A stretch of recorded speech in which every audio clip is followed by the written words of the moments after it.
Hi, and welcome to Matt Holman Talks Mental Health, podcast where I have the opportunity to sit down and chat to amazing humans about their journeys and stories. For this episode, I'm so happy to introduce Liz McConaghy to the conversation. Welcome, Liz. Hi, how are you, Matt? I'm doing very well, thank you. It's lovely to see you.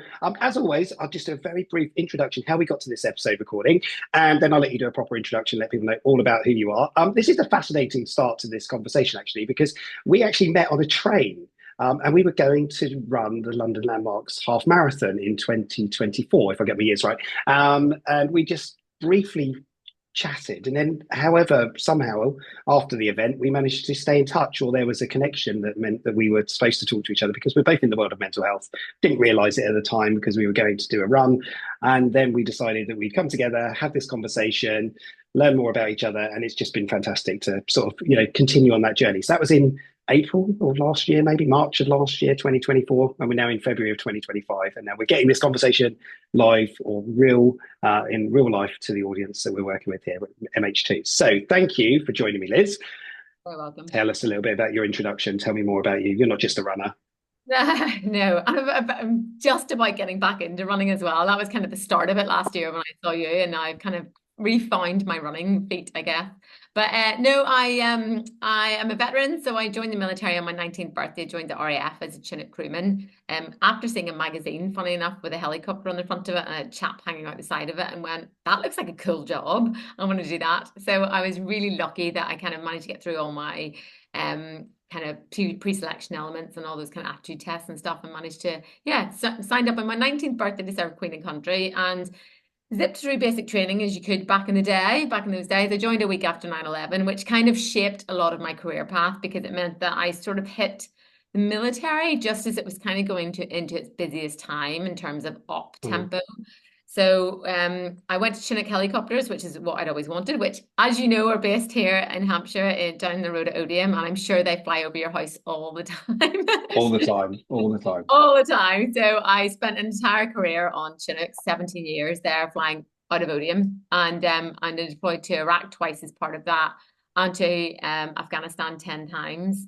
So, hard to paper around, I guess, if you want to sum it up in that way. But Right. as part of that, one of the roles we were doing out in Afghanistan, as well as moving all the troops and supplies and whatnot around theatre, we held the duty of MERT, which is the Medical Emergency Response Team, and Okay. that essentially the airborne ambulance. So in the early days, it was pretty benign. We were picking up some injuries, like RTAs, road traffic accidents, people falling off buildings and that kind of thing, appendicitis, for example. And then as the things ramped up in Afghanistan, we started to pick up a lot of the really, really traumatic injuries, limbs Mm. missing, people dying in the back of the aircraft. It got, a lot of those soldiers who lost their lives in Afghanistan, we picked them up and we brought them back to Camp Bastion for the repatriation. So that essentially all took its toll. And the other thing is the Chinook's not a kind aircraft to fly on. It's a bit of a beast, and it's essentially it shakes you in your bones to death. So sadly, I left the Air Force in 2019, medically discharged, which is not how I wanted my career to end after 17 Mm. years. Um, and a bit of a hard stop, really. You sort of see your path in life kind of going on forever in that role, and then it was kind of ripped out from under me very, very quickly. So I think that's where the world that I knew changed very quickly, and I sort of found myself a little bit in the unknown, really, as a civilian at 37 years old. Wow. Wow. That's already a journey, and I talk about this is all about talking about the journey, and so to that point there was it was all structured for you, wasn't it? You were in that sort of environment. So let's talk about what happened next, because the thing about this conversation is it's the mental health impact of a lot of stuff going on, and you've already explained some of the experiences that you would have been going through. So will you tell us a bit more of a story around your mental health journey from there, please, Yeah. Liz?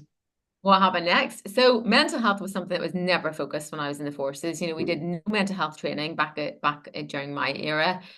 It was never really spoken about. It was still very taboo, very much that man up kind of mentality. And I think, to be honest, to be able to do my job and to be able to go back into the battlefield and pick up more casualties repeatedly, you couldn't really afford to think about the things you were saying and doing and kind of really process them or decompress from them. It was always a bit of an afterthought. So again, I left the military, thought, well, I got away lightly. I had a few friends who were kind of really struggling with PTSD towards the end of Op Herrick, and I remember genuinely thinking they've caught PTSD. You know, what have they got to Oh, be right. crumbling? I've been more times than they have. What are they, you know, what's their issue?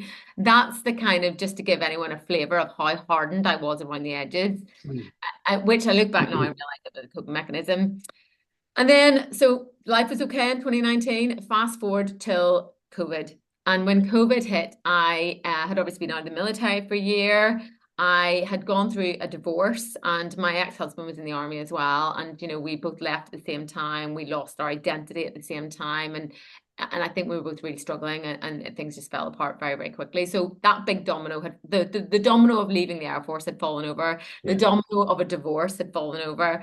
And I'd lost a very good friend who was another female crewman. There was only ever six of us, to cancer. And, you know, that was Mm. another big domino that had fallen in life. But I hadn't dealt with any of them at the time. I had just done what we all do: keep busy, don't think about it, just distract Yeah. yourself, which was really quite okay until COVID hit. And then suddenly you couldn't distract yourself with things. You couldn't keep busy because the world got very quiet very quickly. And, you know, I knew you're a keen runner, and obviously that's how we met. I had used running as a coping mechanism through my entire military career to kind of empty the bucket. You know, all the things I was saying, I would just empty the bucket. And, you know, when I first joined, I could barely run a mile and a half. And at one point, I think I was like the Forrest Gump of Camp Bastion. I would just run around constantly around the periphery of the camp, Yeah. just trying to empty that bucket. And in the start of COVID, you couldn't do that. We were allowed out for like, I think 10 minutes exercise during the first 6 week lockdown. Yeah. So my coping mechanism was ripped away straight away as well.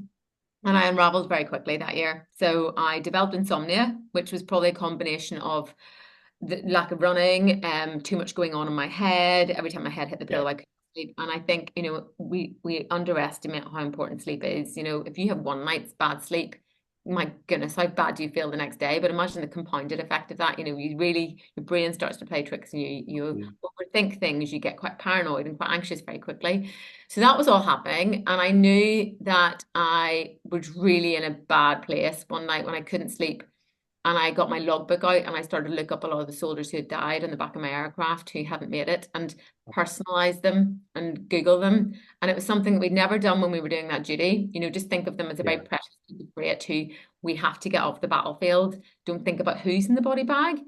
And here I was looking them up. Were they married? Did they have kids? You know, one guy had proposed to his fiance before he deployed and never made it back. And so all the red flags were flying there that I was not really in a Mm. good way, but I never reached out for help. And I think, you know, looking back now, why?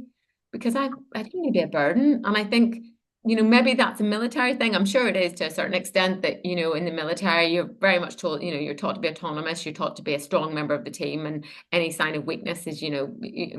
absolutely weaned out of you very early on in your career. But I think as humans, we just, as a species, we just don't want to burden someone. You know, everyone was going through something during COVID, so nobody needed to worry about little Liz McConaghy. So I just never reached out and told anyone. And then fast forward to the August, I basically woke up one day and had extreme suicidal thoughts and spent the whole day planning how to end my life. And then at midnight that night, after a series of conversations with the local GP, who didn't really do much in terms of, you know, get me in, get me speaking to someone face to face, or ask what other medication I was on. I was taking a drug called amitriptyline for my neck injury, which I'd received in the forces. And amitriptyline is a really nasty drug. And I think that was key to a lot of stuff that was maybe going on. But they didn't really unpick any of that. They basically just gave me some more antidepressants. And then, yeah, that night I took a huge overdose. Um, and don't really remember much after that until 2 days later when I Yeah. woke up in Basingstoke High Dependency Unit and Wow. survived, thankfully. So yeah, Yeah. girl. Wow, thank you, and thank you for sharing that as well. And it's, you know, it's a lot in there already to sort of delve deeper into, and to think about sort of the experience and the journey that you were on. And also, I wanted to ask a question about your purpose during those COVID times, because obviously when there was freedom to move and do the things you wanted to do, you could go out and you could do. But what happened for you there? What was the sort of that period like? Because obviously there was a compounding effect of all of those things that then brought you to that point, right? Yeah, and it's such a good question because you know, I think we mentioned earlier when we were chatting offline that, you know, people who join the military, I think anyone who's in the blue light services in general, you know, they don't do it for the money or the lifestyle. None Mm. of them do, especially the Yeah, yeah, NHS. yeah, You know, you do it because you have that seed to serve people and to make a difference mm, and to mm, say that you've improved someone's day. And when you take the uniform off, that doesn't really go away. That's there in all of us, I think, when you're in that kind of forum and that kind of world. And when COVID first hit, I was volunteering for everything that was going. I was trying to help with vaccination programs. I was trying to help with Right. disaster kind of like a UK program to help people. And I ended up getting involved with a 3D printing for math kind of program because I was scrabbling around in the ruins trying to find something that would keep Yeah. me on the path of purpose. And none of that really came to fruition. The mask thing did for a while, but then the government stopped that as well. And I think it was that purpose when it was all gone and that was stripped away. And I got out of, there was no reason to get out of bed any morning. There was no reason to, there was no triathlons to train for, runs to train for, and Yeah. everything just felt like, what's the effect of this? There's just no point anymore. And I think that feeling of, purpose is, I guess, the infancy of the word purpose is there's a point to something. And I Yeah. very much felt like during that time, well, what's the point in anything? And even if you just repeat those words to yourself, what's the point? What's the point? What's the point? That can really trick your brain into thinking, Yeah. well, what's the point in me What is the anymore? point? Yeah. Yeah.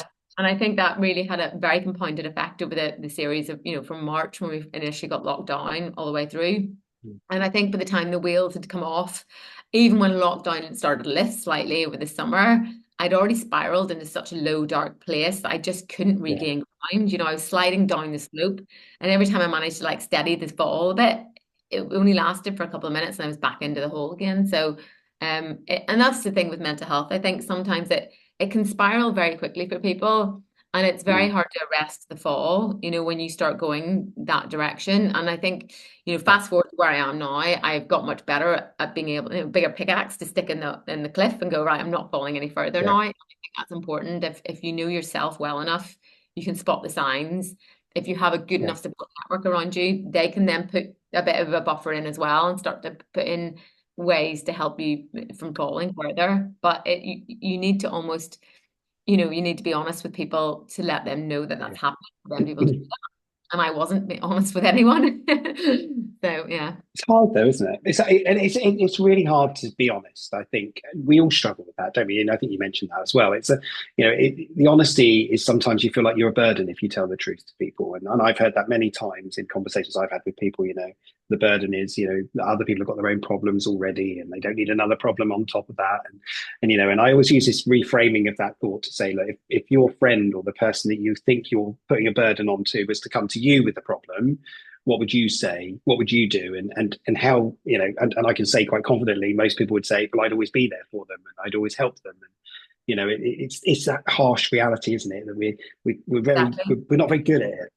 And I think we're our own harshest critics. I think again, come back Oh, to my time in the military, you debrief everything you do. I came from a flying environment where we debrief even if we don't go flying and the Chinook breaks, which happens very yeah, regularly. But you right, debrief everything, so you're constantly criticizing yourself. Even if you've done well, you still debrief. And I think that kind of mentality had kicked in. It had stayed with me yeah, that constant criticism. Even when I did manage to go for a run, oh, I'm not as fast as I used to be. It wasn't yeah, well done, you went for a run. It was, oh, I yeah, could, even when a day I didn't achieve something because I was in the hole, you wasted today. You could have done this, you could have done that. Not you managed to brush your teeth today, Liz, and have a shower and get out of bed. yeah, Those are and I think, again, fast forwarding now, anyone who I know is struggling, it's to pull the positives out of the day instead of look at the negatives. Even if you get a sheet of paper and you yeah, write down the things you did achieve, even if there's only 4 or 5 of them, be proud of those instead of this big list of things you could have done. Don't look at them, just yeah, think of what you did do. Um, but again, I use the analogy now a lot because I now do a lot of keynote speaking in and around mental health. And one of the things I always leave my audiences with is this using a number system for their mental health because it's something I employ a lot now with myself. I give myself a number out of 10, and it's twofold really. It means that I can monitor my own mental health so much better. If I'm saying I'm a 3 or 4 out of 10, I know that I maybe need to start letting people know that. I need to reach out for help or I need to do something yeah, to arrest the fall, like we spoke about. But and if a 9 or a 10, then things are pretty good. But it means that also my friends can keep an eye on me. If Liz is a 7 or an 8 today, we probably don't need to worry about her. But if she's a low number, let's just keep an eye on her. And I always say to people, you don't have to tell someone why you're that number. You don't have to go into detail and say this is why, but it just means that people just are slightly more aware and will keep a yeah. closer eye on you. And I think it's a really good system to use personally and in your friendship group, but also, in a work environment at the bottom of your email, around the dinner table with your kids, even if your kids are younger, it's a really simple system for them to be able to Yeah. understand mental health. And I think the bravest thing anyone can ever do is share if they're going through mental health struggles, because as an adult and as a parent, what a great example to set your kids by saying, mommy or daddy's a two today. Oh, why? And explain Yeah. why. Because then that absolutely, even just hearing those words of why means that the kids can kind of understand that that's okay. It's Yeah. okay to talk about it. So, yeah. Love it, yeah. And I think that's a really useful one because obviously sometimes you struggle to put the words to how you feel, don't you? You Yeah. don't really know, and if you can score it or grade it in your way, then that can give a really indication of sort of what's going on. I think a lot of people struggle with that still, and Yeah. I don't know really what to say, and it's that fear of what happens, So you might just see everybody go average 5, somewhere down the middle path. But I want to go back to when you woke up in the hospital in the high dependency unit. What happened? What changed? What was the thing that meant you came back and decided, or whatever it was? What happened? Tell me that story because I'm really intrigued to know Yeah. where where I you remember. got. So again, I had absolutely no recollection of what had happened. I like literally opened my Yeah. eyes. I could see a clock at the end of the bed. It said 6:30, and it was daylight. And I thought it was 6:30 the next day, and it wasn't. It was 6:30 2 days later, and I'd been again on this life support for 2 days. And the doctors were telling me I'd been brought in by ambulance. And I remember thinking, lying there, thinking, and I was intubated at the time. I couldn't breathe, so they had a tube down my Yeah. throat, kept at it and whatnot. But I remember thinking, like, who called the ambulance, who had found me, and it turned out that actually Right. I had called down when it was only after getting out of hospital. I then went through my phone log when I got home. When my phone was back in my mobile or in my apartment, and me and a friend went through the call log, and it turns out that I actually called Samaritans for Okay. 13 seconds at 10 to 1, and straight after that call, I'd called 911, and I'm not sure why not 999. Don't know too much Yeah. American Netflix or Yeah. something during lockdown. But the Yeah. point is Probably. Yeah. that phone call does connect you to the right people. And also, I Mm, think it proves that there is a will inside us all to fight for your life when you need it. You hear yeah. people in road traffic accidents, and there's something inside you that will fight for your life when you need it to. And I think that phone call that night came from some subconscious of me, and it saved my life. And I think, I look back at my unraveling, and very much, what I've learned now with my PTSD counseling is that we all have the fight or flight response in your head. Yeah. That's your reason thought. Your reason thought is the lion comes into the room. Reasonable behavior would be run out the other side. And in the military, we are taught to overcome that for our whole career. Even if you never deployed to a war zone, from the second you put a uniform on and you stand in parade square and someone screams in your face, you're taught not to shift, just to stay still. You're taught to shoot a weapon and not recoil. So it doesn't matter if you don't deploy, you're taught to overcome that response. Yeah. And I had essentially suppressed that fight or flight response for 17 years. But that is your reasoned thought. And that day of my overdose, when I was literally planning it with meticulous fashion, everything in my brain was telling me this is normal and reasonable behavior. And it wasn't, it was just my brain playing tricks on me. But thankfully, when I called the ambulance that night, something had kicked in. That will to survive had kicked in. So anyway, I did come out of hospital, and then I was very lucky that I am a veteran, because I was into the veterans mental health care system within a couple of weeks. Help for Okay. Hearing initially, and then combat stress took me on and did a lot of counselling. And the civilian equivalent waiting times were 14 weeks, and that just says everything about the pandemic of mental health off the back of COVID. Yeah. Everyone was Yeah. struggling. To have waiting lists that long, does say a lot. So I was really lucky. I then went through essentially recovery journey with a lot of talking therapy online. Even sometimes I'd log on to my little Zoom sessions with my counselor, and she didn't even need to say anything, and I would just cry. And I think, Yeah. if you run and fall and cut your knee, your body's response is to bleed, right? Your knee bleeds. Yeah. And our body's response to trauma is to cry. But we all as humans suppress that, even now, I see people come up to me and share something and cry. And the first thing they say is they apologize. I'm really sorry for crying. It's okay to cry, because that's your body's Yeah. response to whatever you're talking about or whatever you've seen. And Yeah. I think I just had 10 years of tears to come out. So I would sit on these screens sometimes and just cry for Yeah. let the tap enter the bucket. Yeah.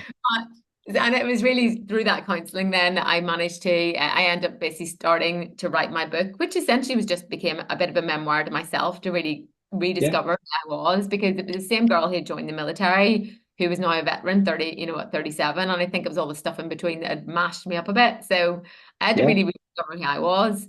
Wrote the book in 3 weeks, it stayed on the laptop, never expected anyone to ever read it. And then after a friend read it, she encouraged me to send it off, and it got published. So I was, nearly never made publishing. I'd never Yeah. ever would be read. And I think now that it's hit the streets and people are reading it, it's connecting with a lot of people because it's very much written from the heart, because it was never written with an Yeah. agenda, and it Yes. very much lays all the troubles out Yeah. there. It lays out my soul bare of the struggle that I did go through. Yeah. And that connects with so many people, because you don't have to be in the forces to have mental health Yeah. or No. bad. You don't have to have gone through all the things I went through, because that's the one thing that connects us all, mental health. So the book seems to really be Mm. landing and resonating with people. And I get messages nearly every day now on a social media platform of some description from somebody who's read it and either got something from it that's helped them, they've seen something in someone Yeah. else, helping them to help someone else.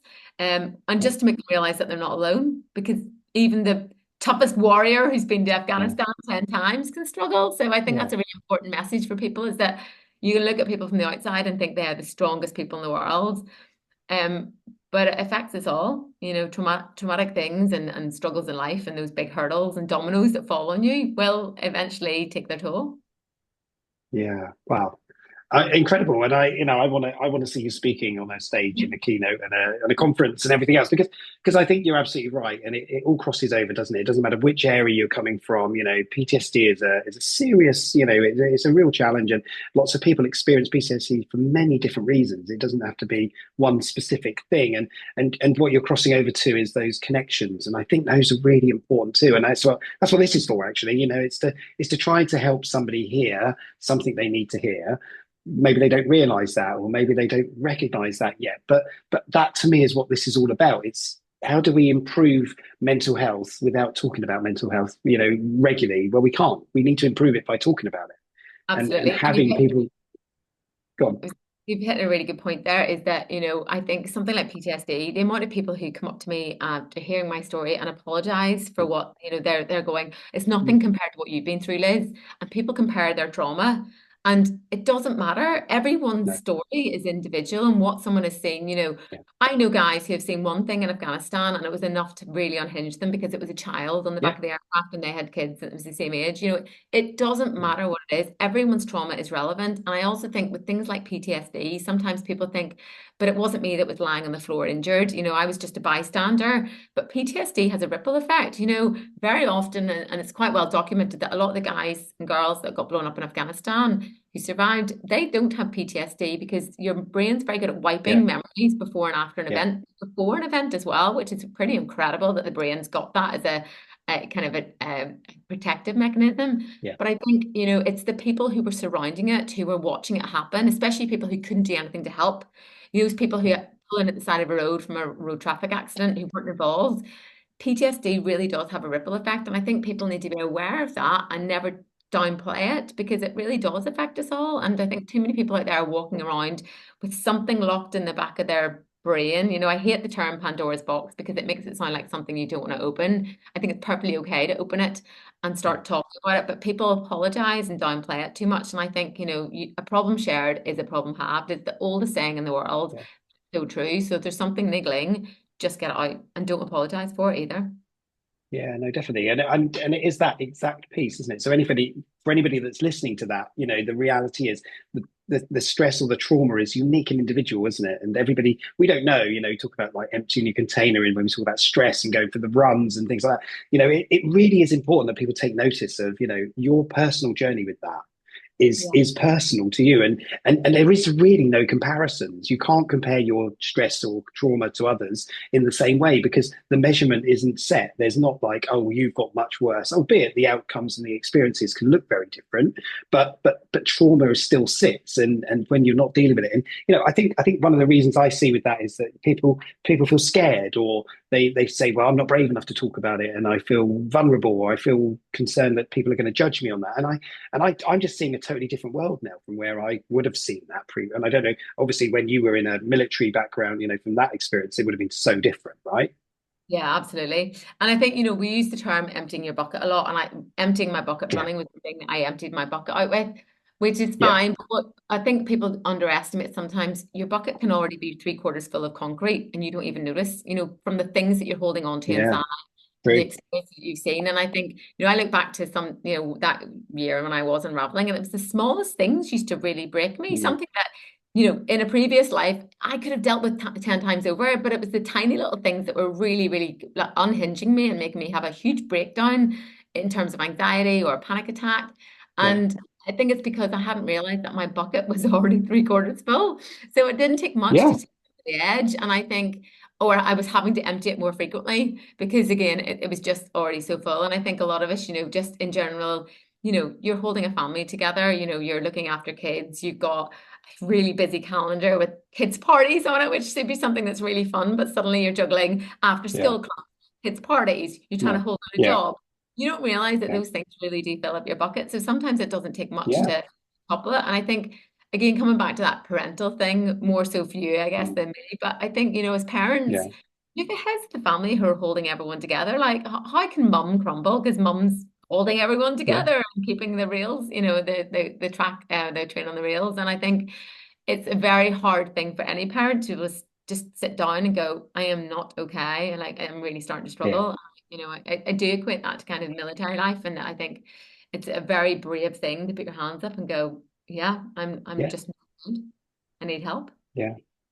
I Hardest words. mean, it's true, isn't it? It's so true. And I think, we also have that relationship with our parents, so not only are we parents or am I a parent or, there's lots of parents out there. There's also our relationship with the parents that we have, and the other side of that and the support that we get through that as well. So it's really, yeah, I just find it fascinating, Liz, listening to you guys, because albeit you come from a very different background to mine from where I've been, there's so many similarities in there. And the way that we talk. I love the thought, albeit not love it, but I've never heard this thing around 75% full with concrete. I think that's quite an interesting one. I might even have to steal a bit of that because I quite like that as a thought.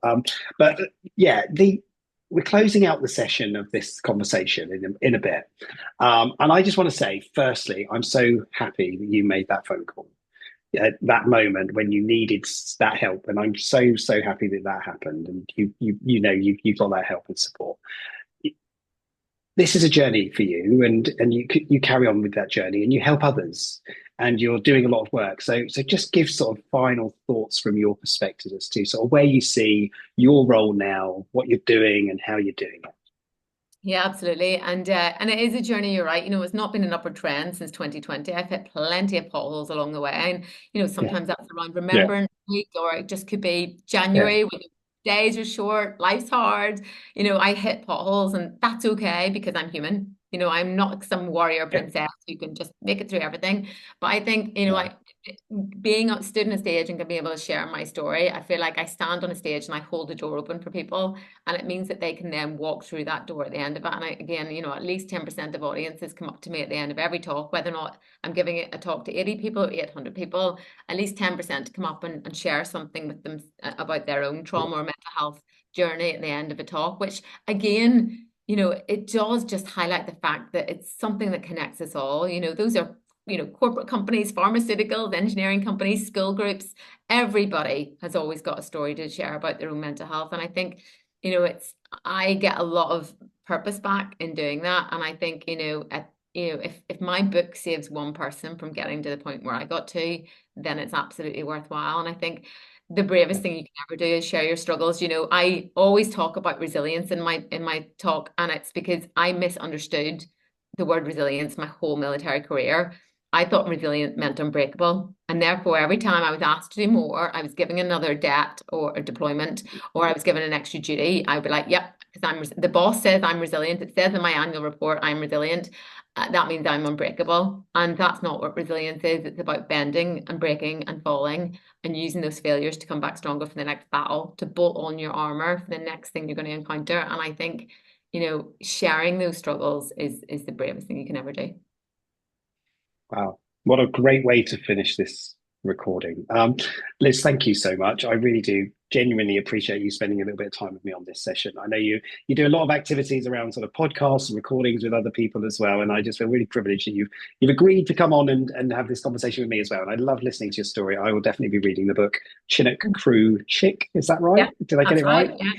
Yeah, so for anybody out there, I'll put the links in there as well. So please do go and check out the work that Liz does. And and if you're looking for a great speaker, you've heard her speak on my podcast, and you can go and check out all her details on social media and LinkedIn and all the wonderful places that you put your content out there. Be well, and as I say, thank you for making that phone call. I really appreciate the fact that you took that part of your life and you've changed it into where you are now, and I love that. So be kind to yourself and look after yourself as well. But yeah, it's been great. Thank you. Really Thanks for appreciate having it. me. Oh, you're welcome. Take care.